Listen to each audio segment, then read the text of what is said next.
जी जनाब, बिस्मिल्लाहिर्रहमानिर्रहीम। शहजाद हकीम हाजिर। सुबह से परेशान हुआ बैठा हूँ। हर तीसरा बंदा आता है, कहता है जी मलिक साहब तुसां इलेक्शन लड़ो, असां तुहाडे नाल हैं।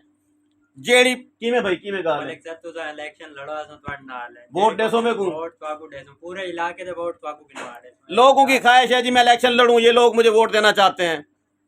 तो मुझे बात करनी है जी जहांगीर खान तरीन साहब से। इस्तेहकाम है पाकिस्तान उनकी पार्टी का नाम है।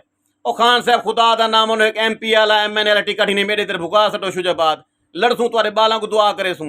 पैसे शैसे क्या नहीं मेरे को सिर्फ लूहा पाड़ मजून ए बनाई खां लूहा पाड़ मजून, ठीक है। एक डब्बी मजून दी देसां वे टिकट दो मेरे को जनाब दा, मेहरबानी हो सी, एहसान हो सी जनाब दा। ए लूहा पाड़ मजून आम कह नहीं, एक खावन के बाद बंदे को शादियां 4 करनिया पै वेंजन जनाब। और एहसान करो, ये मेरे इलाके के दोस्तों की ख्वाहिश है कि मैं इलेक्शन लड़ा। टिकट है कहना कोई पार्टी वाला सिर हाथ रखेंदा नहीं। तुसा मेहरबानी करो तो सीट काट दसाई तो शुजाबाद जे कोई गाल है, कोई टेंशन क्या नहीं।